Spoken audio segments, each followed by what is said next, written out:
Before us tonight is one of the most squalid stories in all the Bible. This is the kind of movie you walk out of. Anybody ever actually walked out of a movie? There you go. Good for you. Please don't walk out tonight. And yet here it is. Here is this story. Why do we need to know about this infamous night? Well, God considers it necessary and profitable and instructive that we might be trained in righteousness. Now, Lot is our main character tonight, and based on what we know about him, this passage should stop us dead in our tracks. Why? Because the Bible explains, it's almost beyond belief, but the Bible tells us that Lot was a righteous man. Lot wanted to do what was right in some part of his heart. It's driven home, not just in the New Testament where we're told that outright, but it's also driven home in the book of Genesis, because the book of Genesis gives us many parallels between Abraham and Lot. They're very comparable in many ways. Moses goes to great lengths to connect these two men and the way that they did certain things. Think about it. As we go through these passages, and if we think back a couple weeks to we seeing Abraham and how he interacted with Jesus and the two angels who came, both are shown sitting at the entrance of where they lived. Both had dealings with the locals near them. Both go out to receive their guests. Both offer them washing and rest. Both prepare a feast for them. Both recognize the evil of the culture around them. But despite all of these parallels and similarities, there is, of course, a profound and obvious difference between the outcomes of these two lives, Lot and Abraham. Abraham goes on to be the father of faith, the kind of man that we like to teach our kids songs about, right? Father Abraham. Whereas Lot presides over a horrifying night of ruin and failure. No children's songs about Genesis 19, thank goodness. We need to know what happened here because we find ourselves in a culture very much like the one that Lot was in. And if he, a righteous man, can fail so terribly, saved as through fire, then we need to pay attention and not think ourselves above the kind of mistakes that we find him making. This story is not preserved just to churn our stomachs or to make us think, oh, I'm so much better than Lot was. It is to caution us and to help us ask ourselves the much more important question, what can I do to avoid becoming like Lot in my own life? Lot is a display of what can happen to even a righteous person when they love the things of this world. As always, the lesson being learned here comes down to the heart. While both Abraham and Lot were believers, Lot's belief did not change his life. It did not motivate his decisions. It did not control his thinking. Abraham's belief did do all of those things. Lot had no interest in discovering God's way for his life or for his family. He went his own way. He went the world's way. Lot lived close to Abraham, just a few hours' walk, but even though Lot was close, we find that he was absolutely way off course when it came to the actual meaningful parts of life. His spiritual life, his family life, his philosophical life, all of those things were way, way off course. And when a vehicle or a person is off course, it's a problem. There's a rule of thumb in aviation called the 1 in 60 rule.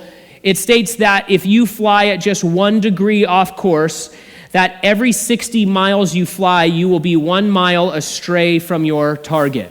It was sadly illustrated in 1979. A passenger jet left New Zealand for a sightseeing trip to Antarctica and back.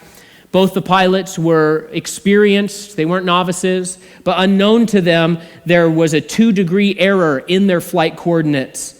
And this placed the aircraft 28 miles to the east of where the pilots thought they were. They thought they were out for a pleasure cruise. They were not. The flight went fine until they inevitably struck Mount Erebus, which was now in their flight path. They just didn't know that it was waiting for them. All 257 passengers were killed in a completely avoidable tragedy. How could they avoid it? by being on course, by being properly calibrated, by knowing where they were going and having it set properly. Lot had gone down to see the sights of the plain of Zoar back a number of chapters ago. And now he found himself right in the middle of a very avoidable tragedy. Avoidable for him, at least. Let's look at it. Verse 1. The two angels entered Sodom in the evening as Lot was sitting in Sodom's gateway. When Lot saw them, he got up to meet them. He bowed with his face to the ground, and he said, "My lords, turn aside to your servant's house. Wash your feet, spend the night. Then you can get up early and go on your way." "No," they said, "we would rather spend the night in the square." But he urged them so strongly that they followed him and went into his house. He prepared a feast and baked unleavened bread for them, and they ate. Lot's story is about giving in to the seduction of the world. This world is a seductive place when it comes to our natural heart, the heart of man that has what we call the sin nature. Bible teachers love to point out the progression that Genesis gives us when it comes to Lot's life. First, when he was still back with his uncle Abraham, what do we see? He looked on this area from afar and he was enamored of it. He thought, man, that looks good. That looks like the kind of place where a man could make his fortune. Next time we see him, he's pitching his tent towards Sodom, so he's gotten a little closer. The next time we see him, he's living in the city. And finally, we find him here sitting in the city gate. Now, the city gate was a place where justice was conducted, where business would be decided. And so we're left to assume that Lot was something like a city councilman in the city of Sodom. And that's reinforced by the fact that the men of Sodom in a little bit are going to complain that he acts as a judge in the city. And so Sodom was not just a city that Lot lived in, it was his city. He had made it his home. He had completely put his roots down here in every single way. He had found great success there on a human level, but we find that he had no meaningful influence over those around him. He was no Daniel, shining as a beacon of righteousness, and through whose witness the heart of Nebuchadnezzar himself was turned to God.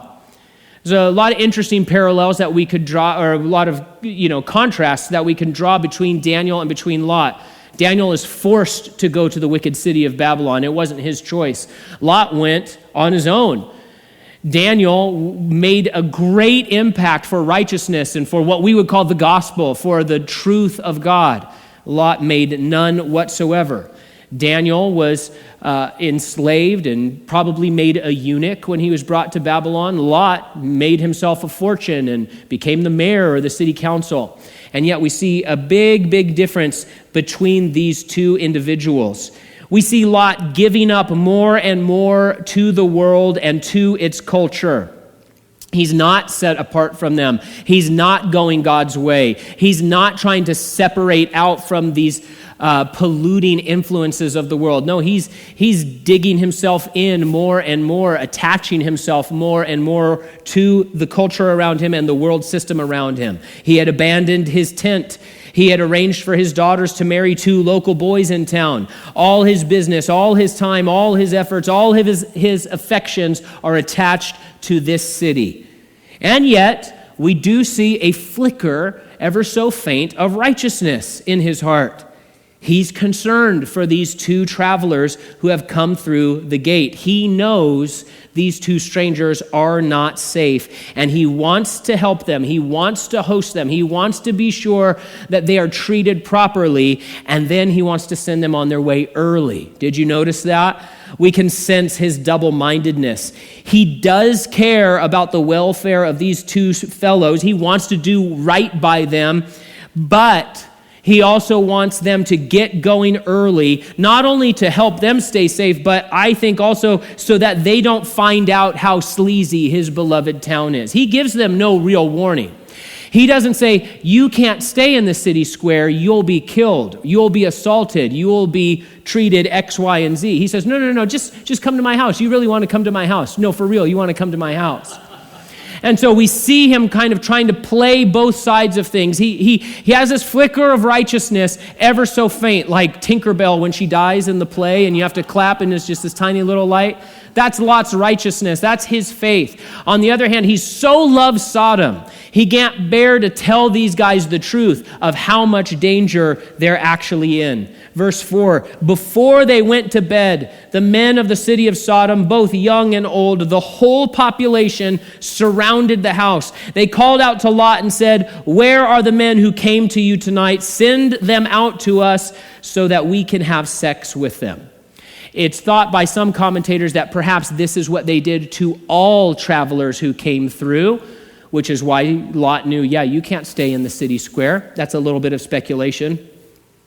But looking at Lot, for years it seemed like he did the impossible, that he had it all, that he could live with one foot in his faith and one foot in the world. He had his belief, insignificant though it was to his daily life. It had no impact on his daily life other than an emotional sense that he had from time to time. But he also had the benefits and the luxuries and the niceties of Sodom. Sure, he didn't like what they did. Peter tells us that. It vexed his soul to see what his friends and business partners and fellow councilmen were doing. It bothered him, but that didn't really have anything to do with him after all, except that it did. It absolutely did. He thought he was able to walk this spiritual tightrope, sort of keeping dual citizenship in the kingdom of God and the kingdom of this world. But meanwhile, what he didn't realize, what he was numb to, were the tentacles of perversion and greed that had slithered around his heart and infected him and infected his mentality and infected his family. He thought he's still living a righteous life. And we're going to see just how far off course he was in a moment.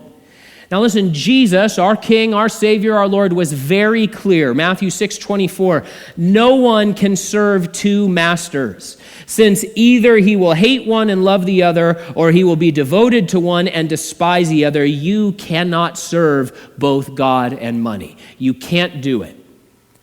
We need to believe Jesus. Now, we have to have money in this society. You have to have money to buy clothes and to have shelter and to have electricity and things like that.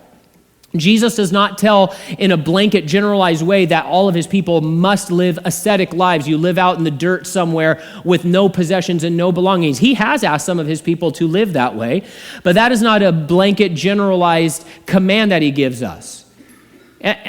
We have to have money for certain things, but we cannot love money and love God at the same time. We can think we're doing so for a certain amount of time, but it's not really happening. Effectively, all we're doing is living the life that Lot is living, and none of us would say, from anything we know about Lot, that, he was doing okay for a while. The only time we think he was doing okay was when he was completely passive just with Abraham. Anytime we see anything about his story, we see he's failing. He's choosing wrongly, he's choosing poorly, he's choosing badly. Because he's always choosing material things, he's always choosing worldly things, he's always choosing wealth, he's always choosing what feels good for me at the time, what is good for my prominence, what is good for my pocketbook. And it's just a disaster that unfolds slowly, a plane that's crashing very slowly, and this is where the impact happens finally in chapter 19. We cannot live in two kingdoms. And so after this long life of trying to pretend he could live in both kingdoms and have dual citizenship, Lot faced a reckoning. Sodom was facing a reckoning for their sin. God had come and said to Abraham, the cry is great. We're going to go down there and deal with Sodom. But Lot was facing a reckoning as well. He was going to have to make some hard choices that night. He was going to have to face some really difficult trials that night. The problem was he lived his life in such a way that when the moment came, he was powerless to stand. He could not withstand what was happening to him. He had no spiritual strength. He had no answers for the people around him. He had no foothold. The demand of the Sodomites here is shocking, but it shouldn't be surprising, because this is what sin does. We live in a relatively polite society that is relatively more or less a law and order society, although it's becoming less and less a law and order society. Have you noticed? We watch it unfold in the bigger cities around us, where crime is just done in the open and no one cares, where our leaders are openly corrupt and no one seems to care or do anything about it. And so we may live in a slightly more sanitized society than what we're reading right here, at least in certain ways. But we all know that our society is no better than Sodom and Gomorrah. In some ways, we are far more perverse, have a far greater volume of wickedness and iniquity saturating our culture. And so we're shocked by what we read here, but it isn't surprising. This is what sin does. Not just to people thousands of years ago in a place that got burned up by fire. This is what sin does in every single heart.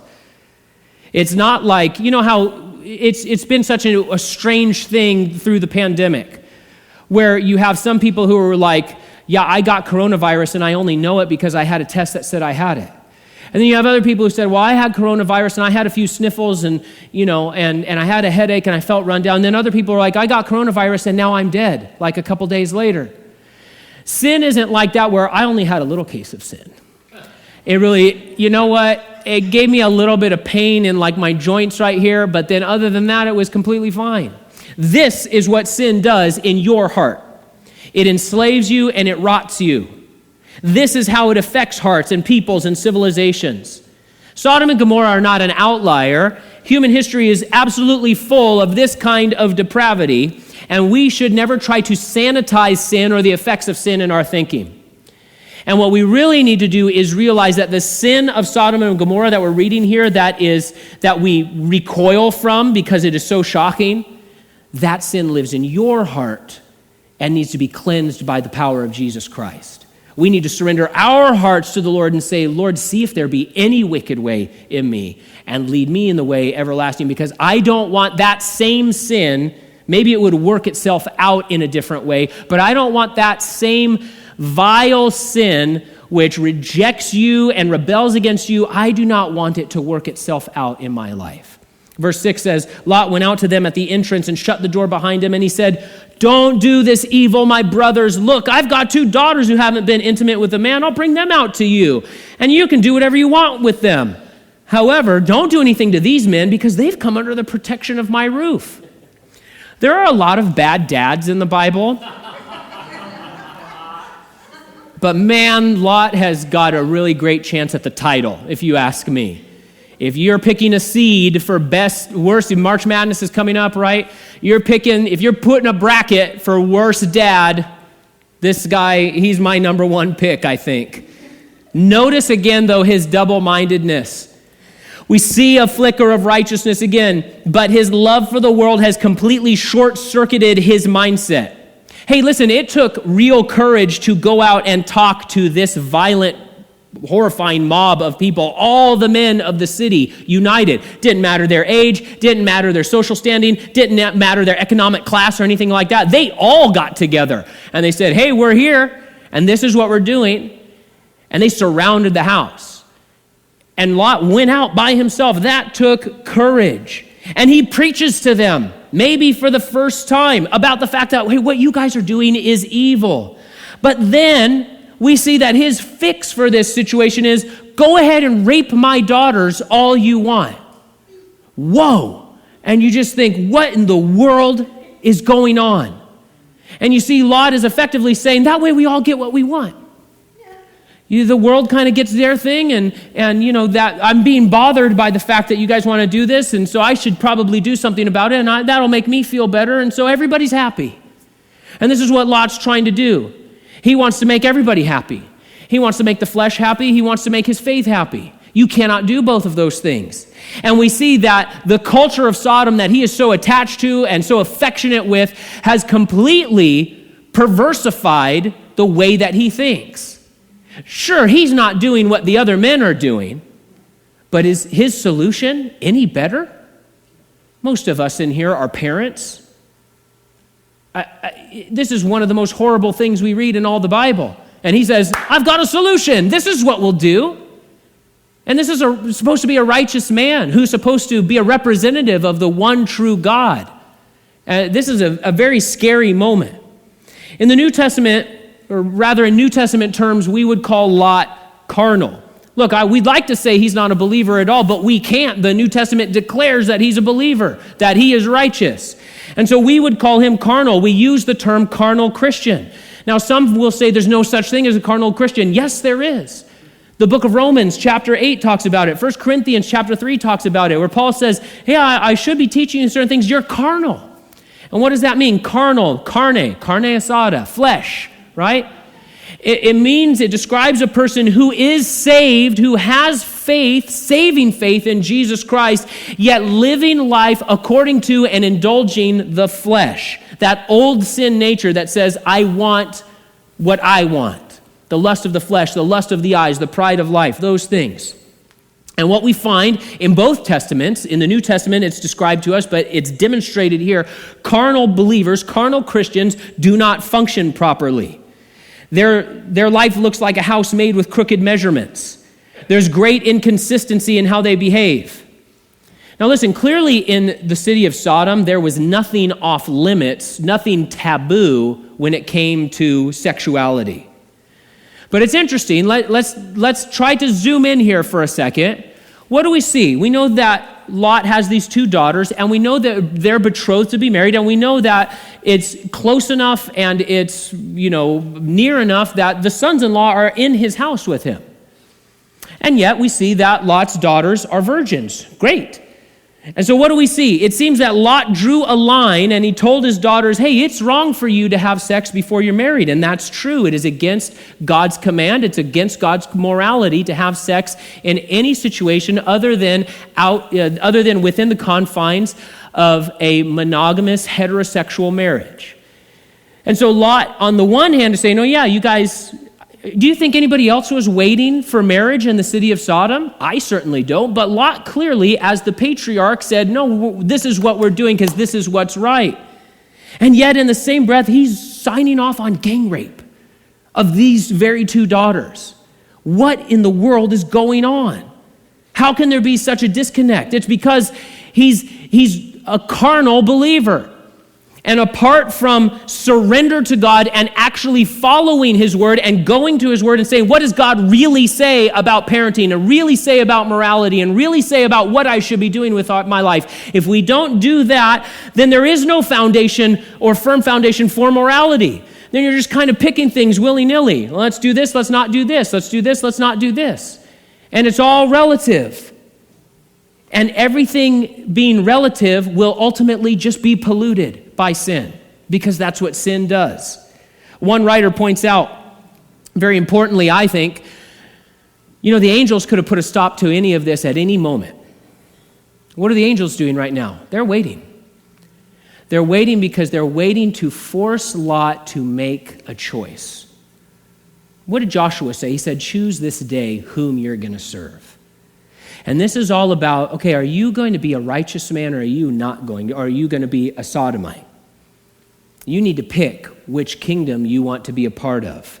And so they wait. He must choose. Verse 9, get out of the way, they said, adding, this one came here as an alien, but he's acting like a judge. Now we'll do more harm to you than to them. They put pressure on Lot and came up to break down the door. But the angels reached out, brought Lot into the house with them, and shut the door. They struck the men who were with them at the men who were at the entrance of the house, both young and old, with blindness, so that they were unable to find the entrance.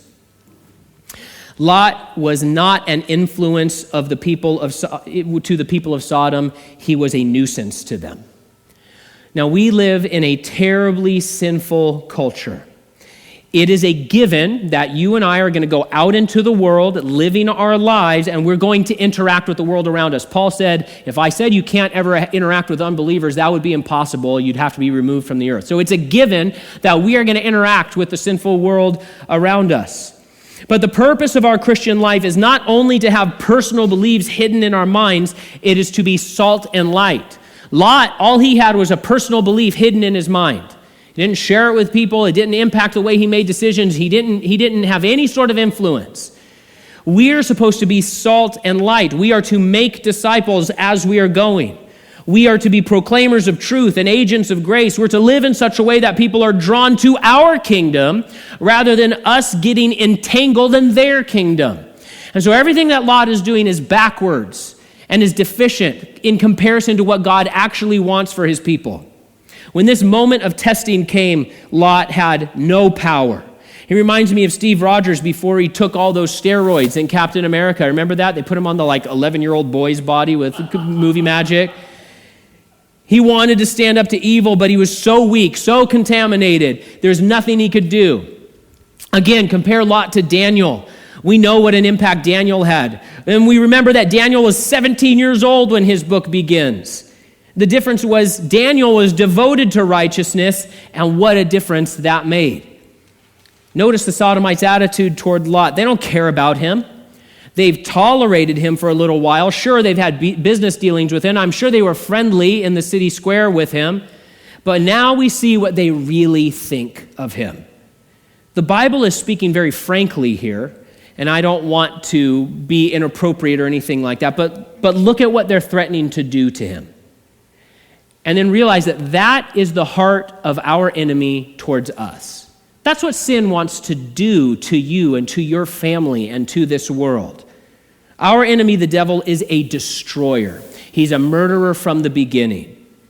And so when temptation comes along, we as Christians need to be honest about what's really being offered and what the end result is really going to be. We see the shiny packaging when temptation comes along, but inside is this kind of vile filth and harm being directed at you and your family and the other believers around you. Meanwhile, the Lord God comes to us and he says, I'd like to be your shepherd. I want to be your friend. I want to be your savior. I want to shelter you and guide you and fill you up and help you. I want to transform you only for good. I want to enrich you in ways you can't imagine. I want to give you life everlasting. The world wants to harm you. It's ready to break down the door to destroy your life and your family. Meanwhile, Jesus stands at the door of hearts and knocks, waiting to be invited in so that he might have a loving personal relationship with those who desire to know him and follow him and make him their Lord. Verse 12 says, Then the angel said to Lot, Do you have anyone else here, a son-in-law, your sons or daughters, anyone else in the city who belongs to you? Get them out of this place, for we are about to destroy this place because the outcry against his people is so great before the Lord that the Lord has sent us to destroy it. So Lot went out and spoke to his sons-in-law who were going to marry his daughters. Get up, he said, get out of this place, for the Lord is about to destroy the city. But his sons-in-law thought he was joking.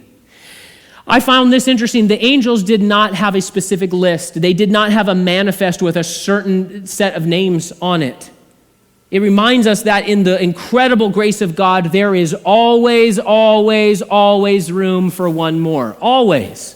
There's always room for one more. They would have taken anyone out that night who wanted to be taken out. They didn't have to be blood relatives. Had there been some Rahab in the city that night, the angels would have rescued them too. Lot makes a desperate plea to his sons-in-law-to-be. They thought he was joking, which means he must have not done any preaching to them before. Now, we remember that Noah had preached righteousness and preached about the coming judgment. And what happened? People scoffed, but they scoffed because they didn't believe. That's not what's happening here. Lot's message was so out of character and so without context that his sons-in-law had no reason to believe that he was not telling a joke. Is this new material, Lot? I hadn't heard this one before. He wasn't preaching to them because they had never heard preaching before. They just thought he was pulling their leg. What a sad thing. Peter tells us how Lot's righteous soul was vexed by the sin of Sodom. But Lot's belief stayed in his mind and wasn't worked out in his life. He was distressed, sure, but silent. And because of it, he had no spiritual fruit to speak of, no spiritual children. Compare his house to Abraham's. Abraham's was full of hundreds of people who were dedicated and circumcised and ready to serve the Lord at a moment's notice. Verse 15, at daybreak, the angels urged Lot on, get up, take your wife and your 2 daughters who are here, or you will be swept away in the punishment of the city. But he hesitated Because of the Lord's compassion for him, the men grabbed his hand, his wife's hand, and the hands of his 2 daughters, and he brought them out and left him outside the city. As soon as the angels got them outside, one of them said, "Run for your lives. Don't look back and don't stop anywhere on the plain. Run to the mountains or you'll be swept away." So daybreak. Remember, the bad part of this story started before bedtime. That means that Lot spent hour after hour after hour just refusing to leave. Can you imagine these poor angels just looking at each other and just like throwing up their hands and saying, "Are you kidding me? Are we still here? Why is this guy not packing? Where's your stuff? Why are you're sitting on your couch still? Get up. It's time to go." They have to take him out forcibly. They have to grab him and say, "Hey, we have to leave." And then they get outside the city, and as soon as they're outside the city, the family just stands there right outside the walls. And they say, "You have to run for your lives. Do you not understand what's happening here?" This is such a sorry display that we're seeing. Derek Kidner writes, "The grip of this present evil world is powerfully shown in this last-minute struggle." Listen, temptation is real, and we should expect it to come knocking from time to time. But the Lord promises that we will never be tempted beyond what we can escape as we choose to walk in faith. Unlike Lot, we must choose to flee idolatry, run away from temptation, rather than let it trample us down. Verse 18, Lot said to them, "No, my lords, please. Your servant has indeed found favor with you, and you've shown me great kindness by saving my life, but I can't run to the mountains. The disaster will overtake me, and I'll die. Look, this town is close enough for me to flee to. It's a small place. Please let me run to it. It's only a small place, isn't it? So that I can survive." And he said to him, "All right, I'll grant your request about this matter too. I will not demolish the town you mentioned. Hurry up, run to it, for I cannot do anything until you get there." Therefore, the name of the city is Zoar. The sun had risen over the land when Lot reached Zoar. In 2019, NPR published a heartbreaking article about 2 Kurdish girls. They had been kidnapped with many others by ISIS at ages 5 and 6.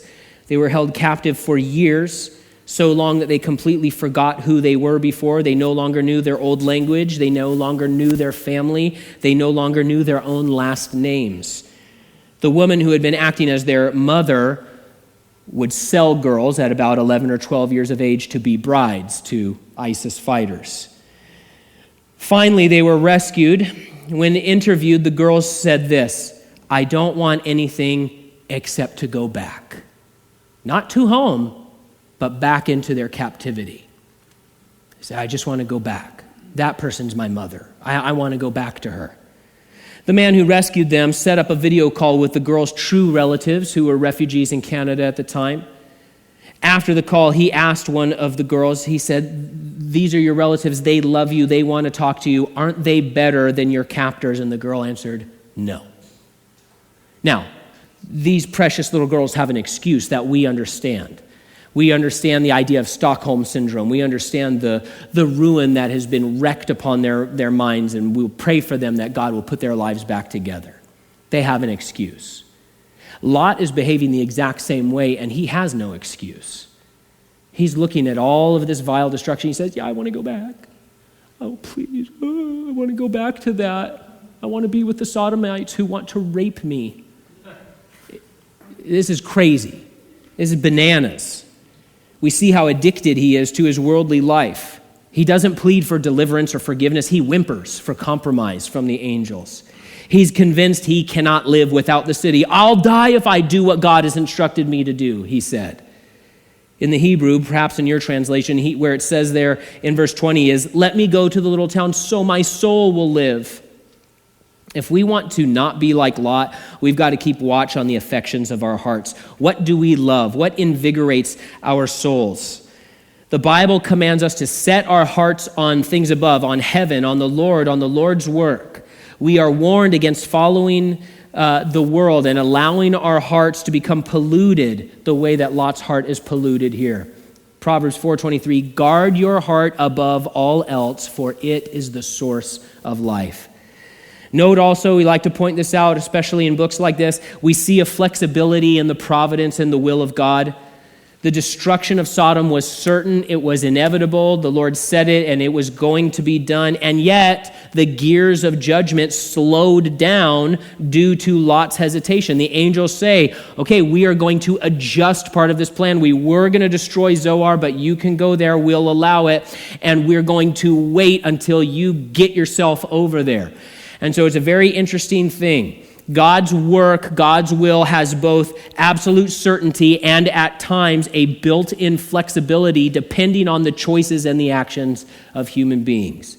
Verse 24, then out of the sky the Lord rained on Sodom and Gomorrah burning sulfur from the Lord. He demolished these cities, the entire plain, and all the inhabitants of the cities, and whatever grew on the ground.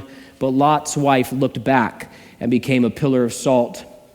When the angels told them not to look back, the term they used was one of intense gazing, not just a passing glance. This isn't a Greek mythology Medusa thing where if you happen to see Medusa flow by, oh, I turned into stone. And we know that because Abraham's going to look at the city here in a little bit, and he's just fine.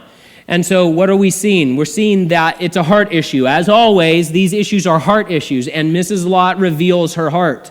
In that moment, God gives her her heart's desire. She wanted Sodom. She wanted to be there. It's been said that we can either bow the knee to the Lord today and say, thy will be done, or in the end, he will look at us sadly and say, thy will be done, and we'll be cast into hell. He says, you want to go with your sin? This is what happens. It goes to judgment. And the Lord did all that he could to save this woman, and instead, she decided her life wasn't worth living without Sodom, and the Lord honored her choice. Verse 27.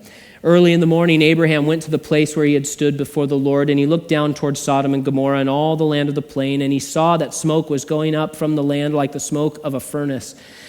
So it was when God destroyed the cities of the plain, he remembered Abraham and brought Lot out of the middle of the upheaval when he demolished the cities where Lot had lived. We don't know how long it took Abraham to find out that his nephew had survived. There's no indication that the Lord came back to give a report and say, hey, he made it out. We don't know. He found out at some point. What we do know is that Abraham could trust the Lord. And we get that sense. There's no complaining. There's no fretting. He trusts the Lord. He knew God was a rescuer. He knew God was gracious. He knew God was just. And God is still all of those things today. This must have been a tough morning for Abraham. Remember, he had gone to a whole lot of risk and trouble to save these very people a few chapters ago when they were swept away in that war between all of the armies. It must have been hard to not feel like it was all a waste, that it was all for nothing. Why did I go out there? Remember, he traveled hundreds of miles and he risked his life and he went into battle. He's an old man doing all this stuff, and now all those people are just dead. If I'm Abraham, I would have thought that was all for nothing. Come on, Lord, what's the point? Why did I do all of that? But of course, it wasn't a waste. It wasn't for nothing. 3 were saved. And countless millions have been ministered to through history because of what Abraham did in chapter 14. Our efforts for the Lord may seem wasted in our eyes sometimes, but trust the increase to God and do not grow weary in doing good. We're pretty low on time. I wish this story couldn't get worse, but it has an epilogue, and it does get worse. Let's just buckle up and get through this thing. Lot departed from Zoar and lived in the mountains along with his 2 daughters because he was afraid to live in Zoar. Instead, he and his 2 daughters lived in a cave. The firstborn said to the younger, our father's old. There's no man in the land to sleep with us, as is the custom of all the land. Come, let's get our father to drink wine so that we can sleep with him and preserve our father's line. So they got their father to drink wine that night. The firstborn came and slept with her father. He did not know when she lay down or when she got up. And the next day, the firstborn said to the younger, look, I slept with my father last night. Let's get him to drink wine again tonight so you can go to sleep with him and we can preserve our father's line. And that night, they again got their father to drink wine, and the younger went and slept with him. He did not know when she lay down or when she got up, so both of Lot's daughters became pregnant by their father. The firstborn gave birth to a son, named him Moab. He is the father of the Moabites of today. The younger also gave birth to a son. She named him Ben-Ammi. He is the father of the Ammonites today. Lot is yet another example of the biblical principle, you will reap what you sow. I will reap what I sow. He sowed worldliness, and now he reaps it in a profoundly horrifying way. What had he taught his daughters? Act like the world. Cozy with the world. Do what the world does. That's how you get ahead. And his daughters do preserve their father's legacy in that sense, that of surrendering to the flesh rather than the spirit. Lot ends his story getting blackout drunk twice, and sin continuing its vile corruption. It's sad, after all Lot had gone through, we see that he's worse off than ever in this epilogue.